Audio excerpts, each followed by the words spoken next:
inquiry panel on community assets. Michelle will be recording the meeting today. First off then, if I can have any apologies for absence. We have one recorded already, which is Councillor Victoria Holland. Is there anybody else that we're aware of? I know that Jeff Bacon is due to join us shortly. Then if we go on to disclosures of personal prejudicial interests, I'm going to make a personal declaration, and I think it might be relevant for some of the other members as well. And that's because I'm on the Bryn Mill Community Centre and hold a yellow licence. And we are talking about yellow licences as a part of the papers here. So just for completeness, I'm declaring an interest in that. Are there anybody else who wants to declare a similar interest as a signatory of a yellow licence? No, I can't see anybody else. So section 3 then is a prohibition of whipped votes and declaration of party whips. So people are aware of that, and that's acknowledged. Okay, on to 4, which is the minutes. So if we can take them page by page. So if there's any corrections for accuracy, so page 1 and page 2, if I can accept them as a true record. Anybody want? I will propose that. Is anybody else want to second that? Thanks, Chris. Okay, 5 is public questions. We've got no member of the public online or present here today, so there's none for that. And moving on to 6, just want to welcome Councillor Robert Francis Davis, Cabinet Member for Investment and Regeneration, Events and Tourism. He's with us. I believe Tracy may be online, Tracy McNulty, who's the head of service. I believe that Mark Wade's there as well. Hi, Mark, Director of Place. And we're also joined by Jamie Rubridge from the department as well. So to start off the meeting today, the guys are just going to present the report that they've circulated. And if we can hold any questions then to after the presentation, there's a few that I have that we'll be able to move forward. So over to you, Robert, first.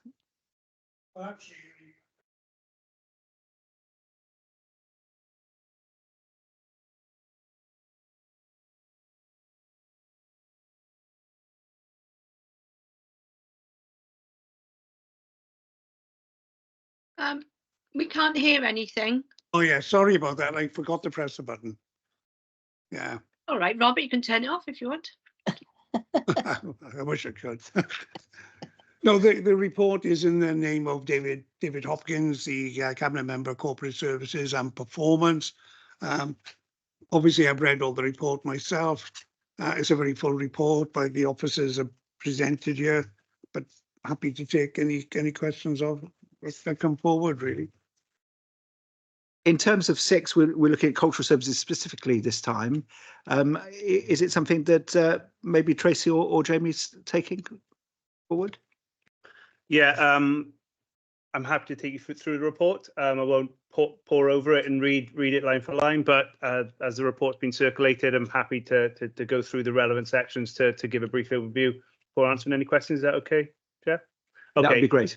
No problem. So the purpose of the report was to ensure, asking the council how you ensure that the community asset transfers are working and for the best possible outcome. So you asked a series of questions around that. So in order to phrase those, I set those out in the body of the report. Your first questions were in and around the list of the community asset transfers that have taken place and those in the pipeline. So I tried to answer this generally in terms of listing those that have completed through the process, and it is a process, and I want to try and focus on that. Those more formally through the more recent community asset transfer policy, which is included as an appendix within the report, and those also that predate that were undertaken through the council's wellbeing powers, where decisions were taken and assets were transferred for the continuation of services, but done under the council's wellbeing powers, as opposed to perhaps through the formal community asset transfer approach. The community asset transfers that are listed in the report then are varied as a result of that, and they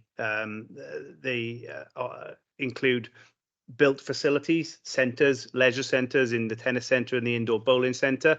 And those are the two that I would sort of assign to say those weren't community asset transfers. They were under the wellbeing powers because of the other factors that were in play at the time of making those decisions. And then a broad list of fundamentally leisure recreational spaces, both built and unbuilt facilities that have been transferred through the course of it, and the initial list there are those that that have completed, that are in place, and come on to some of the factors in the report that are working well and are not working so well, which we can pick up. There's others in the list then whereby the community asset transfer policy and the process assumed under that. There's a variety of those that are going through that process at this given time. Therefore, we are talking and engaging with those relevant key stakeholders that are requesting the community asset transfer. We're not bestowing that upon them. That is a request that we are receiving, considering what that request looks like, how it fits within the policy, and what a workable solution to accepting that will be. So within that, there's a range of bowls, greens, parts of parks and woodlands, playing pitches, built facilities as part of those playing pitches. So I've just listed those out, but I don't think it's sort of relevant or necessary to go through those in any great detail through the process. In terms of the administration of that, it is within the policy. We follow a process, and therefore, as Robert identifies, corporate process is where that starts. By their very nature, those ones that have listed in here, and by the very nature of the requests that have been dealt with since that policy has come into force, cultural services, parks, corporate property appear to be in this first sort of tranche the main key stakeholders or departments that are dealing with those assets just by their very nature. They are typically related to parks, open spaces, and the associated facilities that sort of go alongside that. Talking through that process then in terms of receipt of that expression of interest for said land, said building, the intent and the purposes that the group wants to take forward. That process would then assume the relevant key stakeholders to be identified, to be consulted for the request to formally be considered, and may require an open space disposal notice in order to follow due process and part of the decision-making process before it needs to go to cabinet. So that's sort of it end to end in a very broad sense, but it's fundamentally not as quick as that, as you can probably appreciate, because of the complexities that happen. Your following question then was around those that have delivered local benefit. I sort of cited in here some much earlier ones because clearly the community asset transfer policy is relatively new. Those benefits are likely to be over a longer term because some of the nature of some of the leases we're entered into are 10, 20, 50-year plus in some cases. Therefore, we may not have reaped the benefits right now, but the intentions and the understanding of what those benefits will be need to be understood at the front end. Those ones that I can sort of identify there within Swansea Tennis Centre and the Bowl Centre were done under that wellbeing powers back in 2010, 2011, and for different factors in terms of the future sustainability, the future decisions around the budget available to operate and run those facilities as council assets at the time. The wellbeing powers helped to forge forward really an opportunity to engage with the key stakeholders that had a keen interest in the success and the future of those sites, and we ended up with long-term lease arrangements that save the authority money in terms of its revenue budget to operate them, liability in terms of the ongoing liability for the capital into the asset, and then also the sustainability of the delivery of it, which is fair to say in both those facilities, as I've used as examples, they've flourished and have gone from strength to strength. And we report the success of those relationships and those partnerships every year. We've just done it recently to Cabinet, which highlights the benefits which we are now yielding as a local authority, as are the community, in terms of the success of those venues. Cite other venues there which are perhaps a bit more recent: Underhill Park, Mumble Skate Park.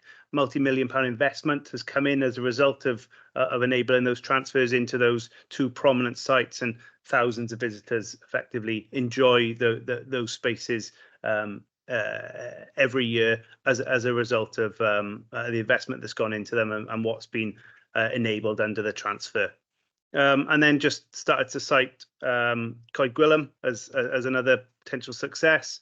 Parts of the park have over the recent years been transferred and has unlocked opportunity for investment through the well-established Friends of group there. And that Friends of group then really engaging with the wider stakeholders that have a keen interest in the success of that site, and that includes your bowls, that includes your football, that includes the Canal Society and other key stakeholders. And they're really working under an umbrella organisation to sort of take that forward.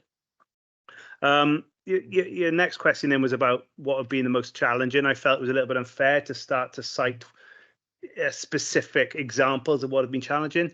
They can all be challenging in their own right because they're all very, very different.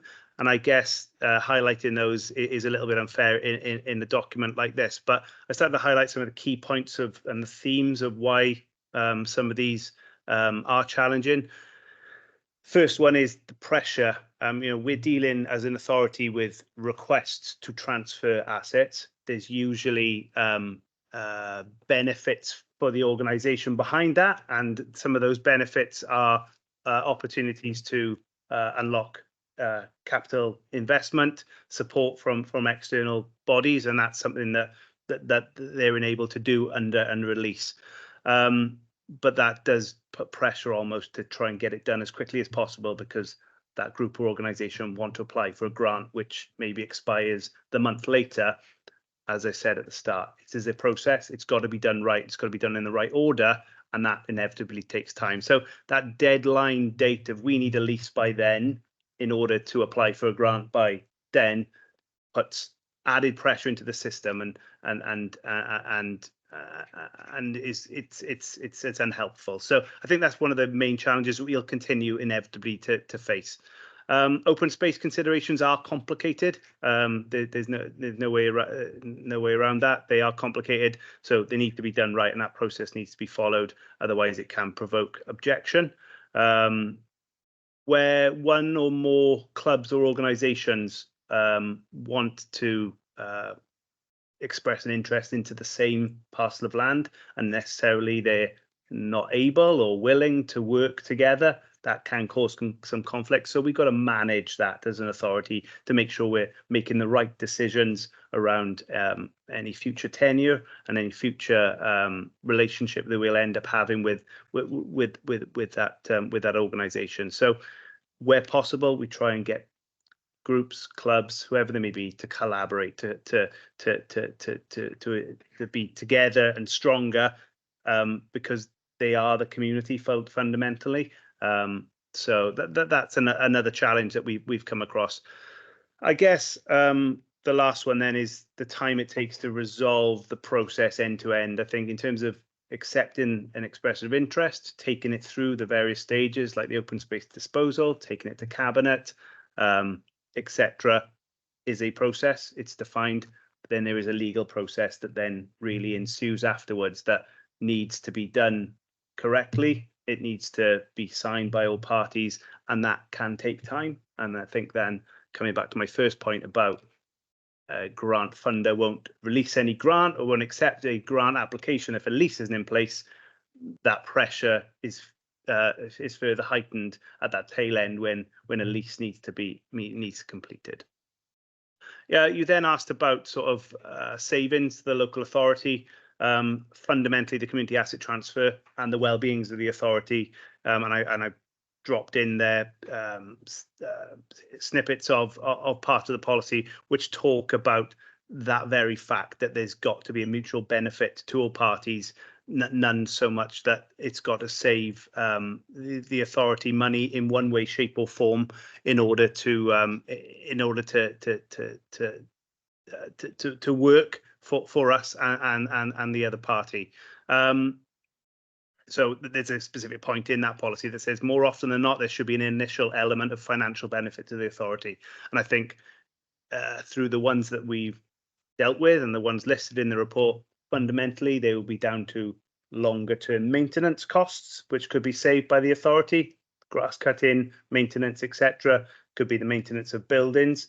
It could be, in the examples that I cited, the tennis centre, it's the revenue budget that goes into the operation of providing that that facility as an available facility to the public. So those are the factors that play into it, and really need to be understood by those that are expressing that interest in it, that those costs ultimately transfer to the lessee and from that date. So that's got to be understood and is built into their business plan as part and parcel of their expression.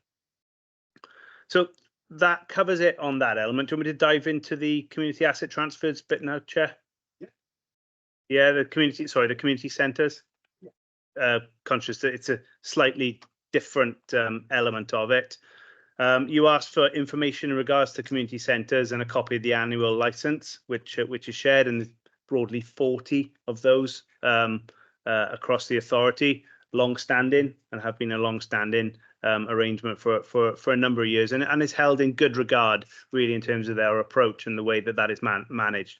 They are licenses, they're not leases, so they are very different from the community asset transfer principles, which I've just previously outlined, whereby the council still retains responsibility for that building or buildings in terms of that license, but the operational management is down to the committee, with the support of a very small team, which is based within cultural services, which are community development officers, which support that compliance element, health and safety, training, funding opportunities, funding opportunities, but none so much more important than fire safety, compliance, risk assessments, and those sort of things. So very different model to a community asset transfer, but the principles about empowerment and allowing others to have influence and an oversight of the operation of those facilities, the principles are the same,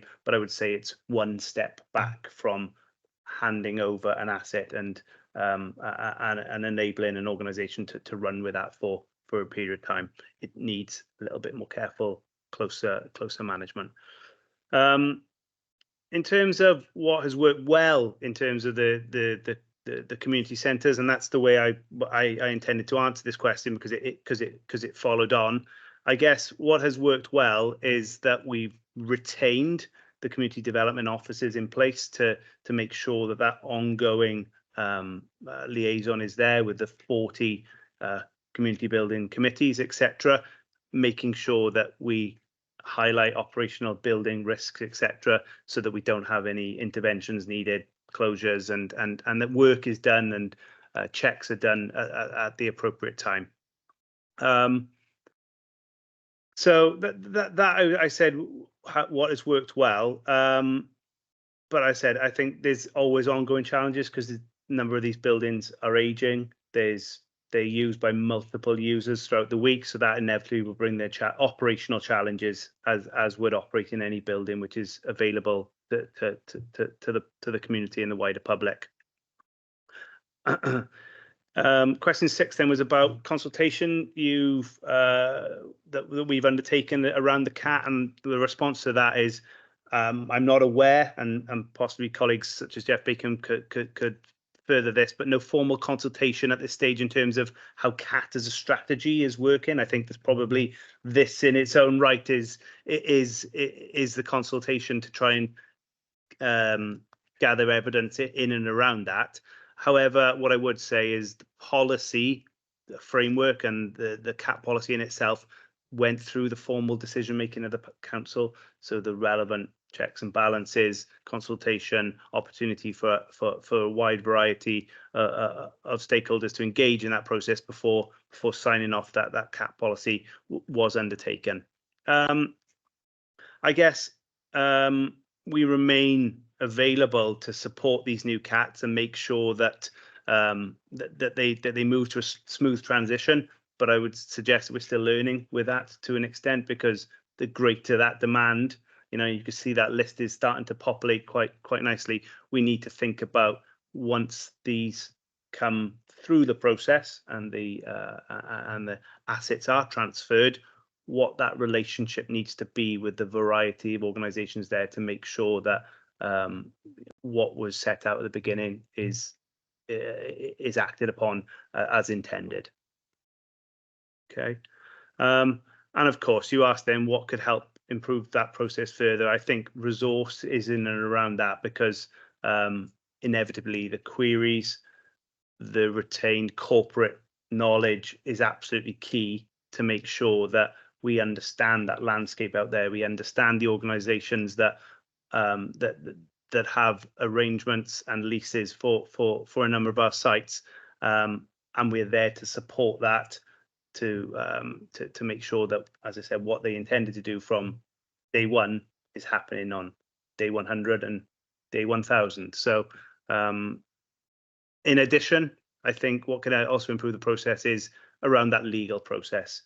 I think we're learning as we're going through, and the template leases that are being developed are relatively replicated across the board. So there is a bit of a blueprint, but everyone requires the necessary legal input, the backing and the forth, because every site is different. They all have their nuances, and the time it takes to get that over the line is increasingly a challenge. Even when you've had a decision to do something, to get it to a signed lease where somebody is responsible from that date of the signed lease sometimes takes an extended period to get that done.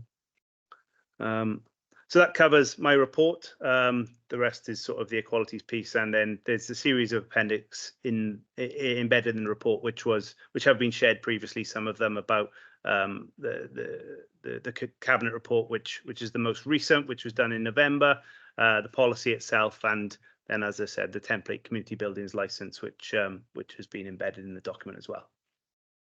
That's great, thank you. One thing that I wanted to thank you for is it is comprehensive, and you've engaged well with the process of the inquiry, giving information. I've got a few follow-up questions, and I'm sure probably other panel members do as well. One of the first things I wanted to ask about is, we spoke about the yellow license there, and about almost that the council was in the vanguard in the introduction of those, and they work quite well. And also engaged in that yellow license is support from the department and from the community development team. Is there, in your mind, and maybe it's also a question for Jeff Bacon as well, an opportunity to look at the extension of those yellow licenses to other circumstances rather than just community centres? I know that one of the things that holds a lot of people back is the requirement in their mind for a lease, because the requirement for a lease is so that they can show security of tenure, so they can then get a grant or funding. Is there potentially a way, a middle ground, where you could have something not dissimilar from a license, but it could be accompanied with a statement of intent or a letter which would secure a funder's belief that you would have an influence over that building over a period of time? So, I mean, sometimes that can happen. For example, if you're looking at something like the Communities Facilities Programme from the Welsh Government, if you had a letter of or a statement of intent from the authority, that may well assist. So that was one area to look at, and I know that Jeff will probably come back in on that one. The other area I was particularly interested in is, we've been looking more and more into parks and green and open spaces, and one of the things that strikes me is that on some occasions we will transfer parts of parks or parts of green spaces. On other occasions we'll transfer the whole lot, and there doesn't necessarily seem to be an easy understanding of why that's the case. So, for example, a football team or a bowls team will take, in one case, a part of the park. In other cases, they take the whole park. So, I mean, is there a logic or a process behind that which it's worth following through? And I suppose what would you think would be a good model of support for these CAT organisations going forward? If we were in the ideal world, I know we talked about needing more resources, would it be something similar to the community development team, or would there be something else? Because what do we do in terms of supporting them and ensuring the due diligence going forward? Like you said, that on day 1 and day 100, they're doing the same things they intended to do.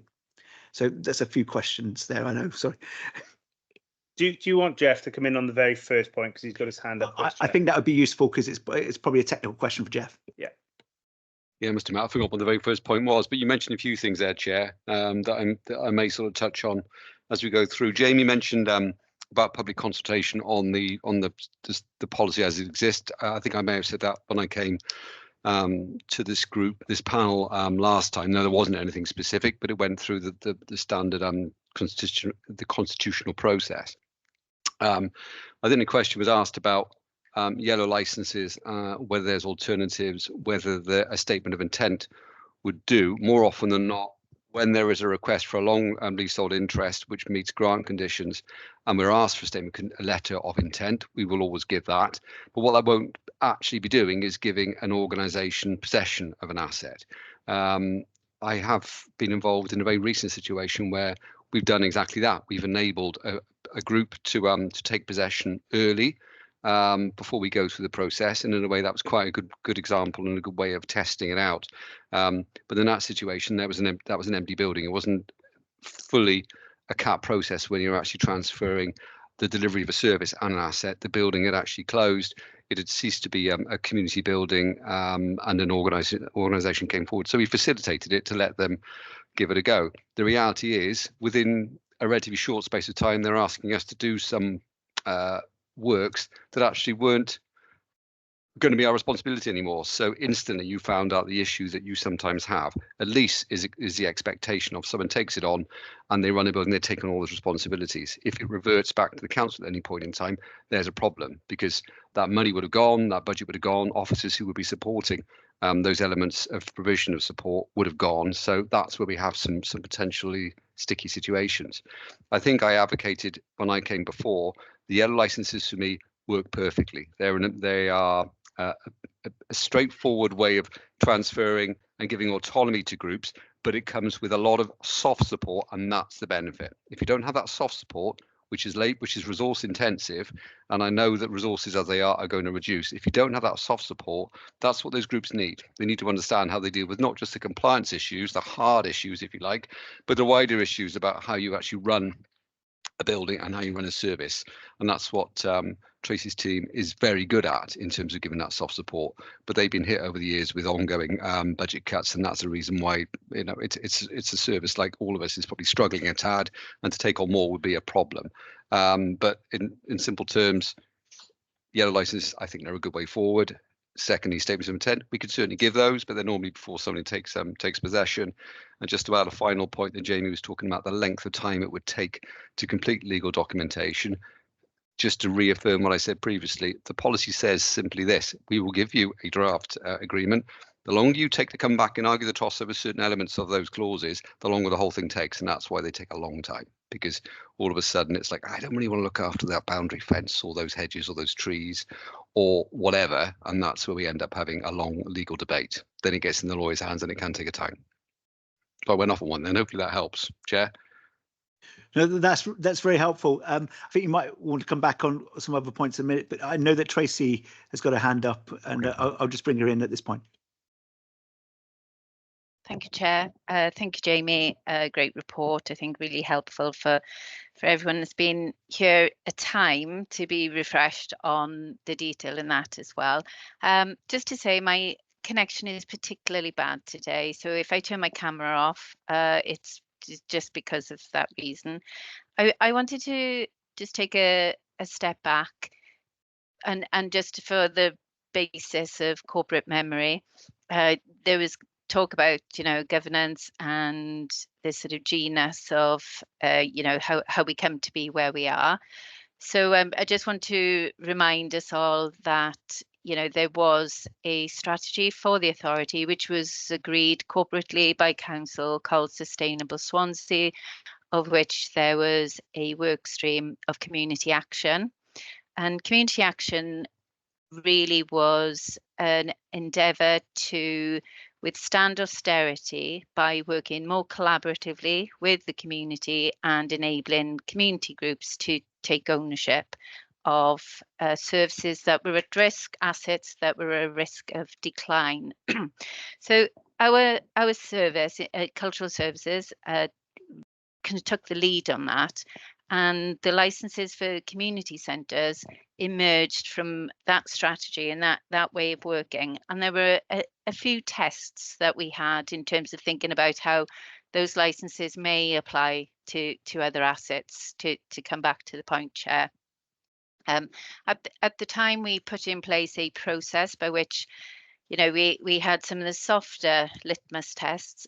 Was the community united? Was there a clear vision? Was there a genuine organisation that could become constituted? Could they open a bank account? Could they have sound governance? Could there be somebody to work with effectively? And we all know that in the case of much community interest, sometimes those things can be quite fragile. And just the same as staff leave, so do volunteers in the community decide that they want to move on to other things, and it can be about relationship management and, you know, that continuity of investment from all parties.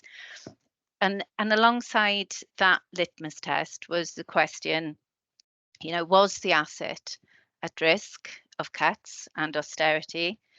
Would transferring or licensing the management of that asset protect it and protect the services for the community, as opposed to moving an asset on for another purpose? So we asked ourselves, okay, that service is important to the community. Is this group constitutionally and organisationally credible enough to keep the use and the management of the service? And then the third corporate question was whether or not the authority needed that asset for any other purpose, such as a field that may one day have a school or a housing or something built in it. So all of those things came together, and over the last 10 years have brought us to where we are, which is having a formal policy and a formal process end to end. But those checks and balances remain throughout in respect of the status of the organisation, the business plan, the credibility, the governance, and the maintenance and sustainability of services. So when you think about a park in its wider sense, only some parts of a park are needed to maintain or to retain an activity within the community, and that might be a really easily identifiable football pitch. It may be, you know, a more informal space that maybe community events might take place on. And so that's why we wouldn't necessarily go for all or nothing in every circumstance. It has to be relevant to the specific location. But I just wanted to just touch on that journey that we've been on in terms of that, you know, the aspiration for the community to get more involved in running assets and services, the need therefore for that saving to come into line, and the credibility and stability of the organisation that we would transfer anything to. Thank you. Thank you, Tracy. I think you picked up some of the points that Jamie was addressing as well. In terms of, just to pick up an example, a theoretical example, if you look at where we seem to be in the direction of travel with the CAT at the moment, there are more and more parks or green spaces being transferred. Some of them are in large sections, almost the entirety of the space. What strikes me is the knowledge of the organisations taking them over in terms of duty of care or due diligence. Just an example, if a tree is on the boundary of a park or green space is taken over and it's heading towards falling over into a private property, it's those kinds of levels of liability and responsibility which I think are quite maybe testing for a small community group. And I just wanted to understand how and why we made a decision between all or something in some cases, and how we went about doing that, because I know of an example where there are football pitches, but there's probably 7/8 of the park which aren't football pitches, but it's all been transferred. I think just to pick up on that point, I think it's on a case by case basis, and I think we've gone full circle with some of them. There's been requests for asset transfers when it's been the whole park, when they've realised some of those areas that potentially don't benefit them and just create a further liability. There's been a withdrawal of the intent to take on the whole park, and that's where we've come back to taking on parts of the park, i.e. the bits that they're of interest for them to continue to grow and prosper as a football team, as a bowls club, etc. And that's where we've then found elements of phases where they've taken on some, and then that's built into further parts of it. So I don't think there's any one size fits all, really, Chair. I think it's based upon the information that is presented, the learning and the understanding, and the appetite and skill set of the group that's taken it on. But what we try and do is highlight that through the process so that there's full understanding at the upfront. You know, I don't think we've had any sort of scary bits that have happened since assets have been transferred, if you relate to trees, etc. I think that's almost always been done at the front end, and if they were considered as something which is, you know, too difficult to manage for a local organisation, we've looked at amending the lease so that the lines of responsibility are clear, to what is in and what is out, and it's then further informed how that lease has furthermore been developed. You talk about, can we start using licenses for pitches, parks, etc. And taking Jeff's point, the community centres is a really good example of that, but it limits that ability to draw down grant funding. You know, the FAW will not give a grant under a licence or a letter of intent. Okay, they'll be warm and they'll have nice warm conversations with those groups and organisations, but they won't send them any money until they see evidence, you know, normally a signed lease or at least an agreement to lease. So I think that is a really fundamental point around many of those listed in here, that it's a real red line in terms of a lease. Can we do licenses with regards to it? We already do, I would say, you know, and the precursor to a number of the leases that where they're in train is a self-management agreement, and we've been doing them since about 2016, whereby rugby, football, bowls clubs, they take responsibility for elements of the operational bits, aside from taking ownership of the land, being responsible for maintaining the grass and doing the weeding and the drainage and all those sort of things. They get to benefit from not exclusive access, but preferred access, I would describe it as, of use of that playing pitch, access to the dressing rooms where they are expected to do certain activities, such as put the nets up and down, clean the dressing rooms, etc.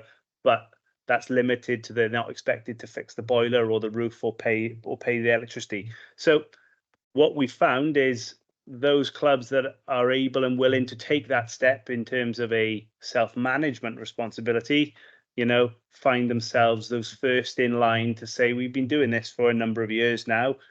We're limited. We can do it. We're comfortable in the space, and we've got a good, strong committee that is willing to do more.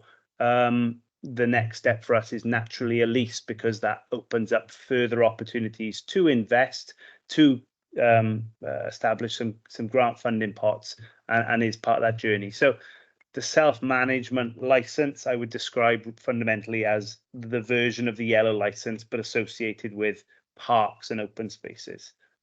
Okay, thank you, Jamie. Just to pick up one last point for hopefully bringing up other people is in terms of consultation and bringing the whole community with you, because that's quite a key part of the guidance and the document.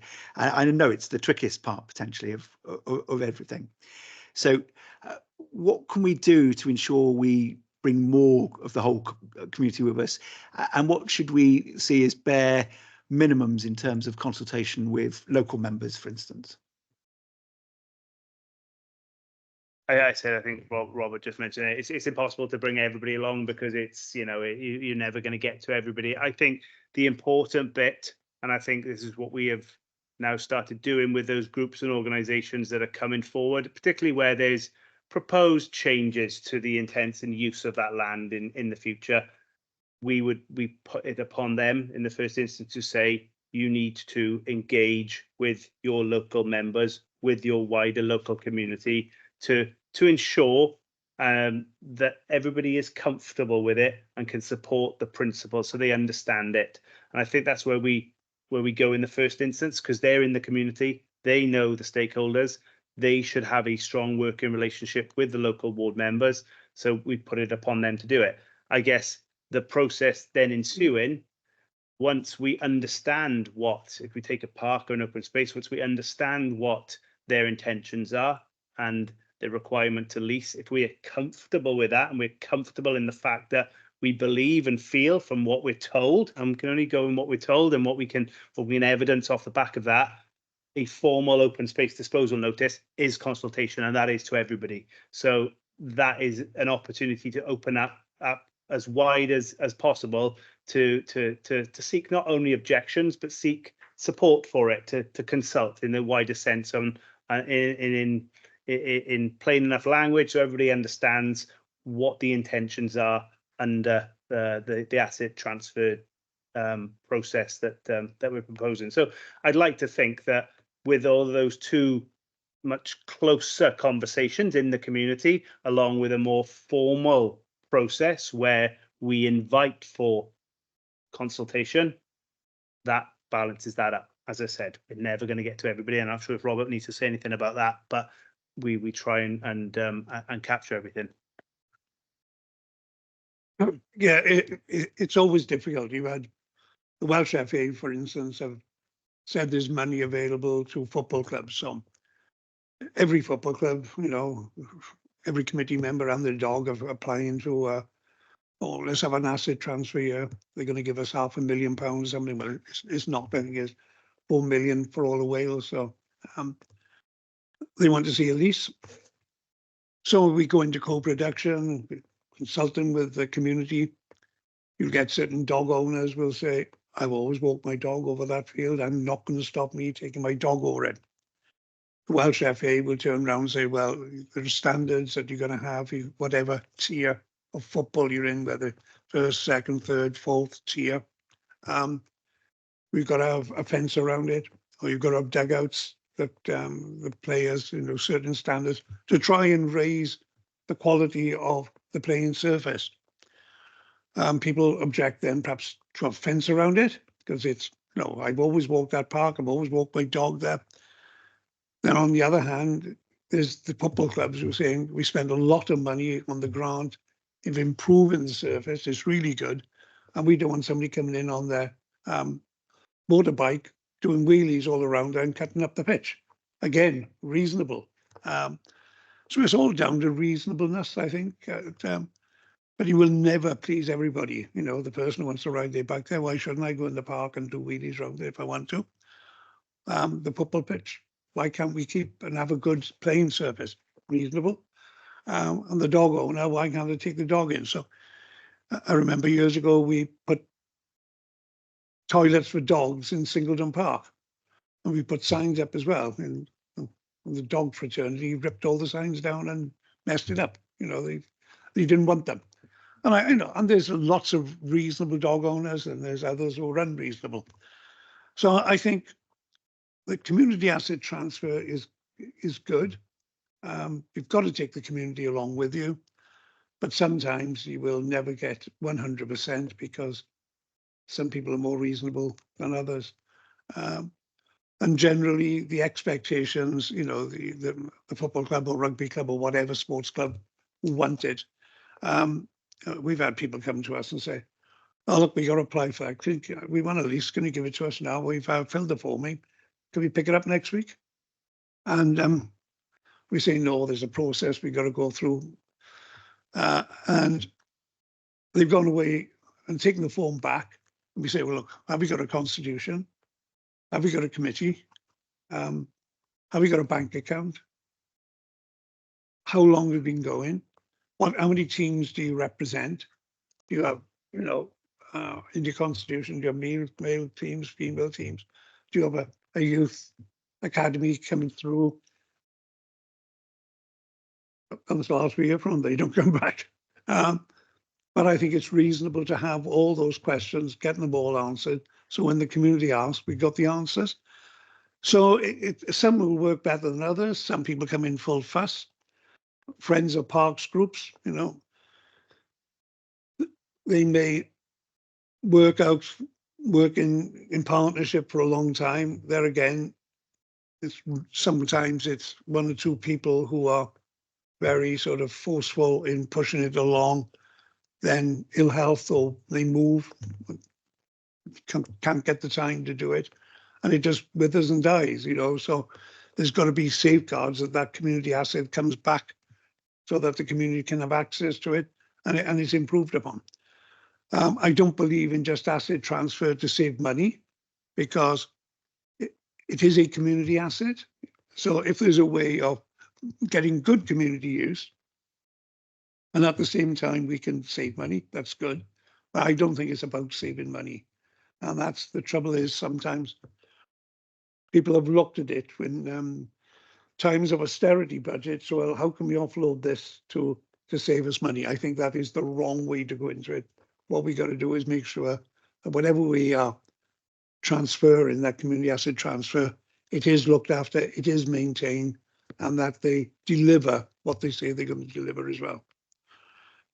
It's not easy, but I think that so far, good example down in Underhill Park. They've done a great job down there. I remember talking to people in Underhill Park. One of the committee members now is actually the son of the person I talked to 30 years ago. It's now come about. But it's, and I was talking to Chris Parkin down there, his son, Vicky Parkin, now is actually a part of Mumbles Rangers Football Club. Huge football club, but there's a good organisation, brought in millions, working with the community council as well. Now that asset has been greatly improved. Up in Clydach, same work has been carrying on there. The canal being brought back in, the Bowls Club really active. I suppose the test of time will be what it's like in 10 years' time, on whether that same committee has passed on those skills to other people coming up through the community. And it might do. There again, it can die a death. Thank you. Does anybody else want to raise any points at this stage? Any of the panel members?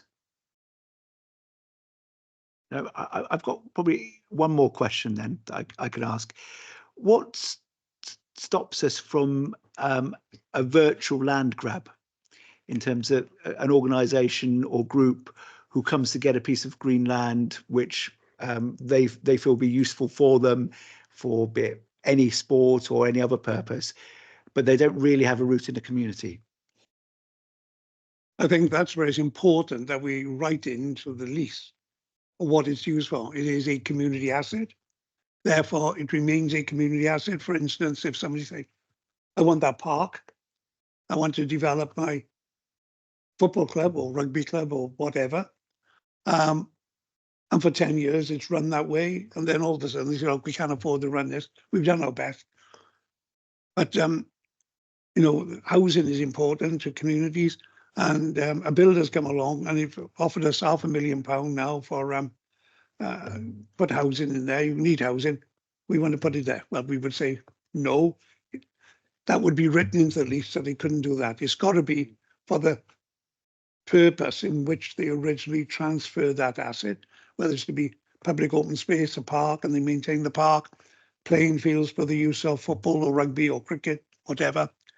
When that stops being that asset should then transfer back to us as a local authority. I personally wouldn't put my name to anything other than that scenario. Thank you. Chris, you'd like to come in? Yeah, thanks, Chair. I think there's a fundamental difference between buildings and land. I think the asset transfer of, say the Bowls Hall or the tennis centre, specifically at a special, if you like, a group that was already formed to run them, and we know from experience that they're more than willing to be able to do it, and more than able to willing to do it. So I think there is a fundamental difference between those buildings and then say football pitches or cricket pitches or something like that, where you have established clubs like Gosainan or Gowerton or in Arlyth or places like that. You know, they don't want to come in and have leaseholds on our playing fields. I think the difference with some of the playing fields is the fact that, do we need to separate changing rooms from the playing fields? And I think that's something we need to think about when we carry on. A typical example is in Cumbulla Park. There's a club that wants to have a facility in that park for their own football team, but do they need to take over the changing rooms? Level is the same, Ashland, so, you know, various different playing fields. So I think there's that is something that we need to think about. And as a scrutiny panel and scrutiny inquiry panel, we need to think about that, about what we're doing. I totally agree with what Councillor Robert Francis Davis said. If we are thinking of asset transfer as a way of saving money, you can forget it. That's not going to happen. Because asset transfer should be a community-based facility that's used for the community and not for the council just to dump it on somebody else to look after it. I totally agree with him on that. So I think there is two questions that we got to ask ourselves, and I think as a panel we need to answer that. And that is, one, do we split up playing fields and changing rooms? I think that's the first one. And the other one is, do we communicate, or do we have a conversation with the funding bodies like the Football Association of Wales, maybe the Welsh Rugby Union? I'm not sure who else we would need to talk to about other sports, cricket and maybe hockey and that type of thing. Do we need to have a conversation with them to find out what, when they give grants, how do they give the grants and how the due diligence on that grant is given? So RFT is right in as much as saying you need to have a constitution, what have you. But do we also need to talk to the funding agencies to see whether or not there is a way in which we can help the clubs, but at the same time, they can still have that opportunity to get those funding. So I think those are the issues I think as a group we need to think about. Thank you, Chair. Okay, thank you, Councillor Holly. I'll just bring Councillor Francis Davis in. Well, I agree with Chris, actually. I think it is right. I suppose if you're going to asset transfer of a park, and there's two football pitches, Cumbulla Park, that's a bottom one, top one. What are the changing rooms for? The changing rooms are there to be used for the sports assets. So if they want to, I think it's reasonable, because if they can get grants to upgrade the changing rooms, I think that's all well and good. But it mustn't be, you know, a weight around their neck that they can't go forward. I would encourage people to have perhaps a community interest company to look at it, you know, that is properly set up, have proper trustees, Mr. Charitable Trust. And I think we've got to make sure they get good advice. First thing I've said to people, make sure you get your own legal advice. It is not always easy running a company. If you are a trustee of a charitable company, it's exactly the same as being a director of a limited company. You must put your accounts in on a yearly basis. You have a statutory duty to make sure you act in the best interest of that charity or the best interest of a limited company, whatever it is. So I think we got to safeguard, and it is about co-production and working with people as a community asset, but the community comes first. We've had clubs asking, we want to take over I've got no actual connection with that community.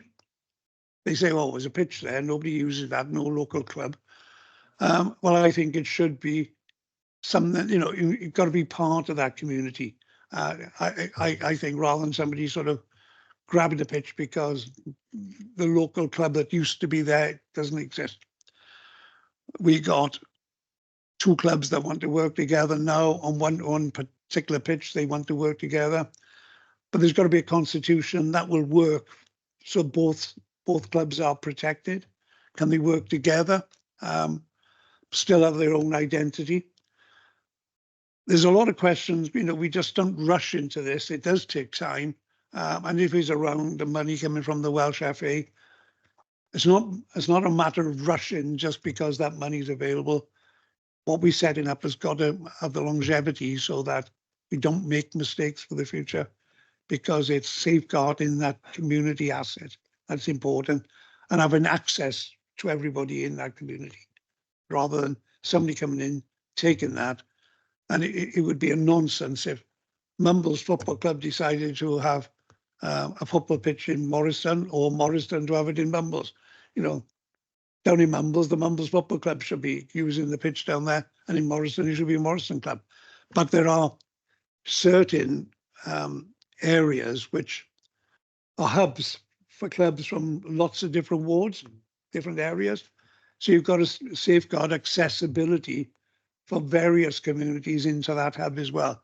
And so, we might say, well, we can't give asset transfer where there are hubs, so take Ashley Road. I call Ashley Road King George V playing fields. They are protected through the playing fields, fields in trust. But it's almost no man's land for any club that reside in the city and county of Swansea. They all have got a right to play there, and not somebody that might be, I don't know, whatever team, because it might be in Sketty Ward, not East Sketty Club just to have it because it's in Sketty Ward, because it's a home for clubs from all over Swansea. Thank you. I think it's important we also, as a group, look at what Councillor Holly was saying in terms of the influence on funding organisations and bodies. What can we have a clear idea of their criteria, and can we influence any of those criteria to make things easier or more sensible from a perspective of the council? I'd like to bring in Councillor Jones. I know that Sue's been waiting a little while there. Thank you, Chair. I just wondered if there was information with the playing fields or the parks about the rights of way, the public rights of way within this area, so that people still have got access. And my other question then is for the community centres. When the committees get too old to manage, is there a process that some way it goes back into council-run halls? Really, just two questions. Who'd like to take that? Jamie? Jeff, do you want to pick up the bit on the right of way? Yeah, right. It'll depend, Councillor Jones. It'll depend on the individual circumstances. There may be some formal rights of way or easements on a particular site that we'll know from our discussions with legal colleagues, or if we're going to be undertaking doing a report on title, or we'll be discussing with colleagues in the public rights of way team in parks. So that'll be the normal. So not parks, sorry, planning. That'll be the normal course of events. But of course, what happens is once something becomes made available, then people will claim rights of way, and then that makes it more complex. You'll only know once something becomes in the public domain, then that may follow from a public open space notice, for example. But normally, anything that's formal or documented will have information on. My response on what happens if you've got a situation where a lessee or a tenant or a committee who basically have taken on the lease cease to be willing or able to run an asset, is that a problem will be in terms of reverting back to the authority, is that the infrastructure that existed in the council a few years before might not be there anymore. So it might not revert back to the council because there may not be ability or capacity to take it on. And that's always the danger, and something that will often be driven on occasions by the fact it may be something that becomes made available to the community, or the community are aware of an asset or a service that's ceasing to be delivered by the council. They will step in and take it on, and if the community can't sustain that asset or that provision of service, then it will fail. But I suppose it's giving the community an opportunity to try at least. Thank you. Okay, all right. Would you just come in on the bit around the community centres in that example? I think that's where the community development officers that will ensure that the regular engagement with those committees, supporting in the governance frameworks that they work to, their AGMs, etc. They know and understand the individuals concerned, and this does come down to individuals. It comes down to interested parties sitting on each of those committees, to spearhead them. I think it's about navigating that and future-proofing it by foreseeing, when a committee membership is running low, some people are, exhausted and don't want to do it anymore. You support the committee and the wider community to revitalize that by having a reshuffle of that committee, bringing somebody else along, and it's that future proofing of it. So I think that's where that retained engagement helps. And I think, to be fair, we don't see many committees completely folding for those sort of factors when it comes to community centres, because we're foreseeing it. In the event that it does happen, there is that ability for the community development officers to step in, okay, and see it through a period so that the services that it provides continue for that period. But very quickly and in a twin track way, we'll be rebuilding that committee, so that, you're re-establishing what you've got. So that's the way in reality it works. Okay, thank you, Jamie. I know there's certainly an example of that where there was a mother and daughter that ran a community centre for some years, and the team went around them to support them to bring them in. If I bring in Councillor Jeffrey, Alan. Oh yeah, thank you, Chair. Yes, I can. I think before I say anything, better return to item 3, but show a personal interest, I suppose, in a licensed community centre, because I'm a part of a Bring Community Centre. Yeah, I was just thinking what Jamie was saying there now about committees getting older. I think we can echo that with most. With the trouble is that trying to get younger people in to manage a committee is getting increasingly difficult. But what I wanted to say is just a kind of thought, really. I mean, you've already said that the situation is well established with community centres as far as managing and retaining the concept of a yellow licence. I was just wondering, is that strategy likely to continue sort of indefinitely, or are there sort of any thoughts that an asset transfer would take place in the future as a consequence of the financial support sort of fading away from councils in helping us to is to manage perhaps the maintenance of the building.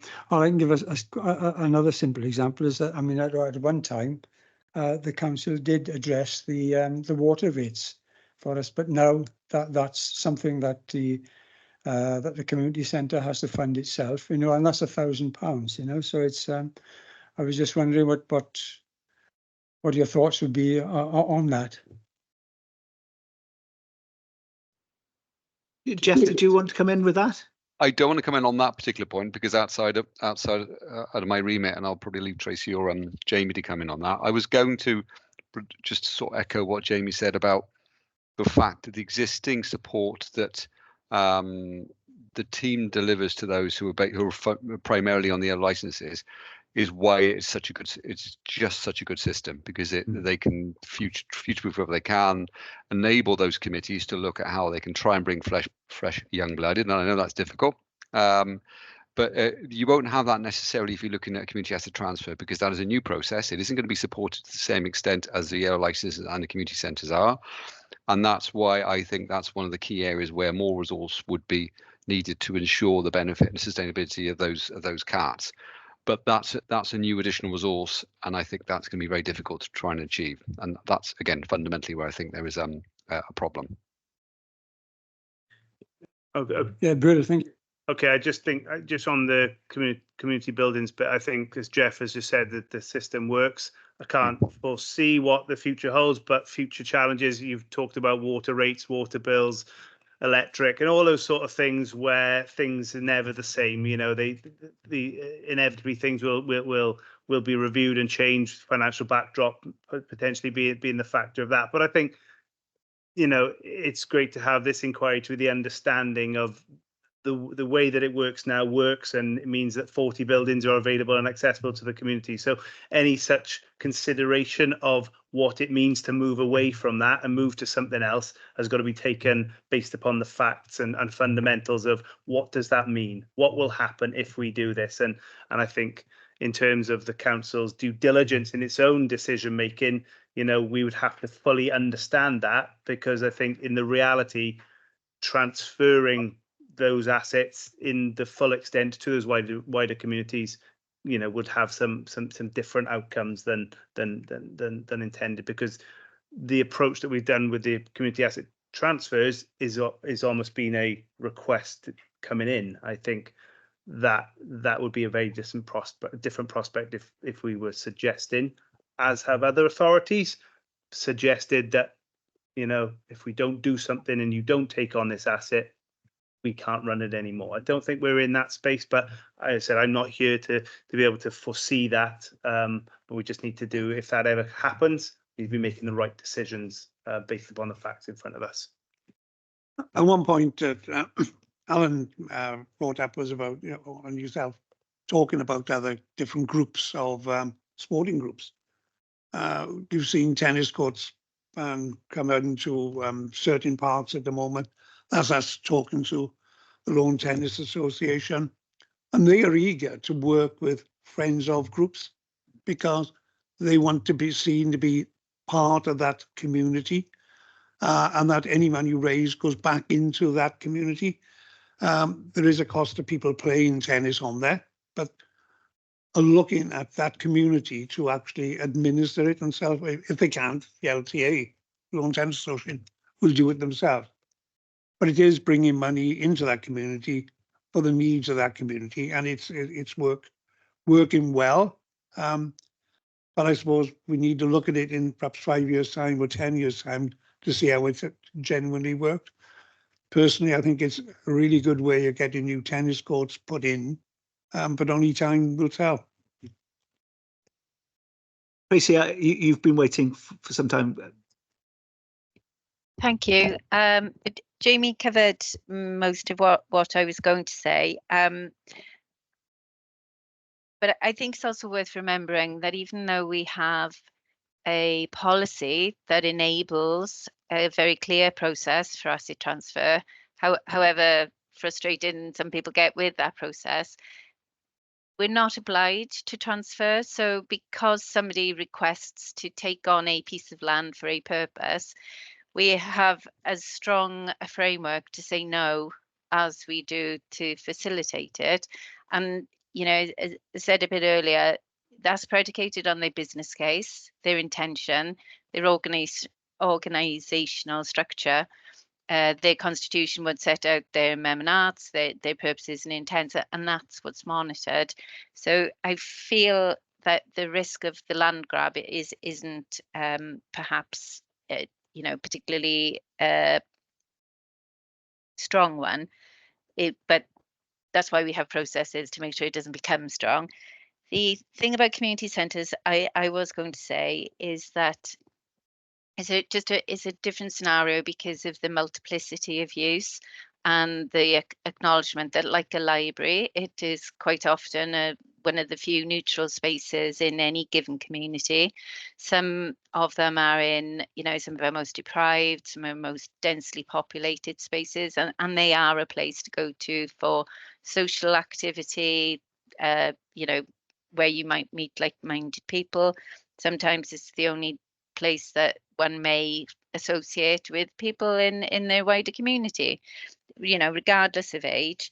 And that was the basis that we drafted this model to begin with, was that we would work, our role wouldn't necessarily be to pay all the bills, but it would be to support the committees to have more and more people using it, to look at how a karate club could pay a fair rate, that fetes and fundraising could take place to enable the running costs without being bogged down with the cost of a building.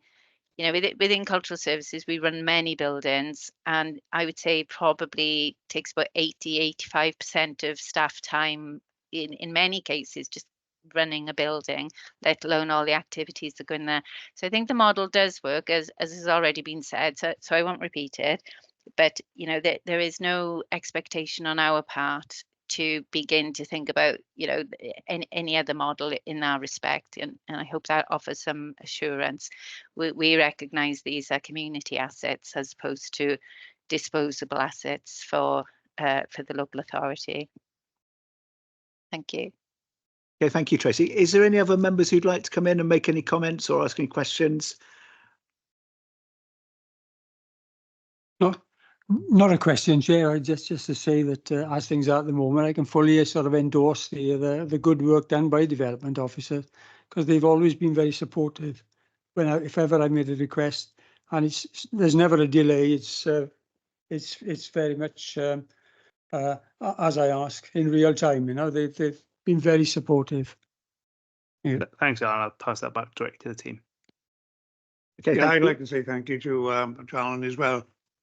We are lucky that we got a very good officers in the leisure department.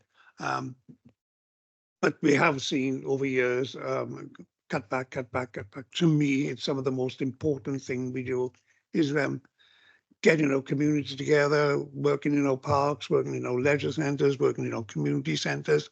And I would personally love to see us getting far more money put it back into cultural services to build those services up. We spent money, as you know, in the last couple of years in play areas in our parks. I've never had one person complain the money that we spent in those. And I won't rest until we get more money put into our changing rooms, into our parks. I'd love to see parks development officers back, that we can make them, you know, really the heart of the community. But, you know, budget time, just remind everybody the worth of the parks, and COVID proved to everybody that what a valuable asset those green spaces were for everyone. So that's my plea. Don't forget, more money for culture. Thank you, Robert. It may well be one of the considerations for recommendation about the support going forward for the section, because it seems to come up each session that we've had. Okay, if I can then move on to the next item, if people are happy to look at the project plan. If you'll see that the next session is due to take place on the 20th of May, where we're looking at the policies and practices in other local authorities. What we're going to do is have a bit of quite a wide view. So we'll look at the Welsh experience and also look at other parts of the UK as well. And we're going to take the chance at the next meeting to look at the replies and information we've got from stakeholders. We've had a number of emails and contacts from people. So if there's anybody out in your communities that you can encourage to still give us some feedback, that would be much appreciated. And one of the questions I suppose I've got for cultural services and for Robert and Tracy's team there is there any stakeholders that you believe that maybe we should invite on the 17th of June to give their impression of their experience? So it's probably good to have a wide range of people, maybe people who've had a transfer a few years ago, a recent transfer, maybe different kinds of transfers, be they buildings or parks or green spaces. I think it would be good to get some feedback from there.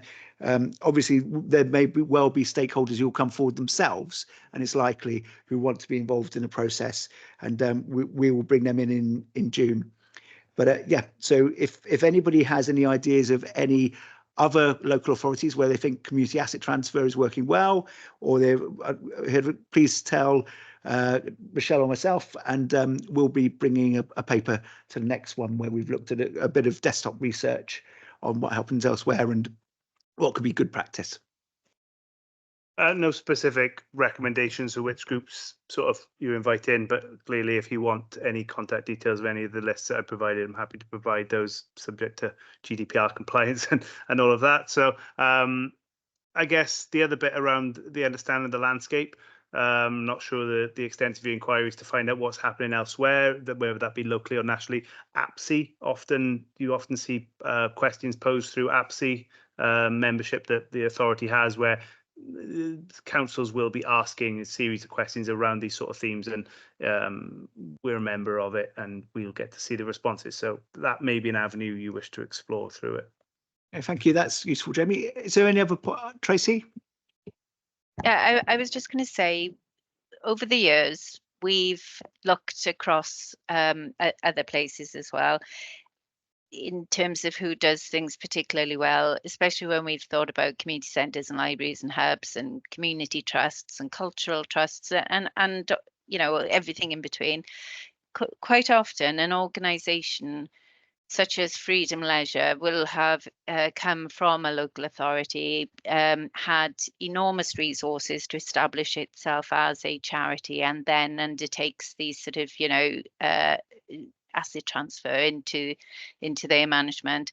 So I think for the sake of this inquiry of where it's at, I think it'd be helpful if you are able to differentiate between any of those sorts of examples, and I'd be very happy to help with that, because even though asset transfer might sort of come under one badge, the types of organisation and their experience and feelings and feedback about it will naturally be guided by the lens that they've looked at it through, really. So I suppose it's about what you want to achieve from that as well, Chair. Thank you, Tracy. I think that's a really important point, because actually the definition of what you see as under community asset transfer is pretty important. Some people may see disposal of land as under community asset transfer. Some people may see different operating models for an existing asset or service or facility as being asset transfer. I think in our mind, we're probably looking at what I'd call the pure sense of asset transfer, is when that community asset has gone to a community organisation rather maybe than a private entity or something that's set up as a vehicle for that purpose. But I mean, I'd be more than happy to take guidance from the committee on that. But I think if we aren't careful, we could have quite a very wide view of lots of different things quite quickly if we took a different definition. I can remember over the years, places like Wynarlive Rugby Club. They were playing, and probably the only team that played in Wynarlive Park, and they were playing a high standard of rugby. And I remember going to watch one game. They were playing Roskies, and Roskies are a big team, and the entire village seemed to turn out. I'm sure they didn't, but you know, it appeared there was, you know, a couple of thousand there. And they've been going 30 odd years, you know, as an asset transfer to them. So it might be worth asking, how has it worked for them?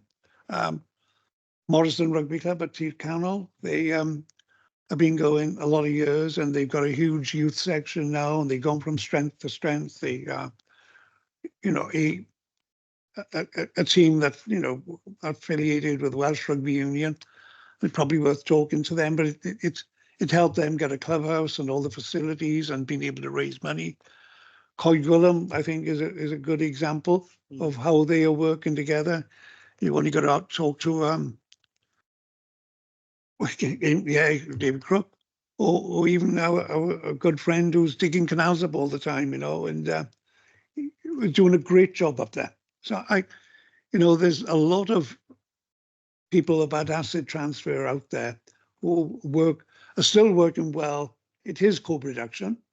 It enables them to get money that the local authority wouldn't otherwise, but still having access to officers who give great advice and are helpful. So we want to see all our communities thrive, and if it's the best way, it's not always the best case, but I think generally it can be the right vehicle for the right organisation. And I look at, you know, Tracy mentioned earlier on Freedom Leisure.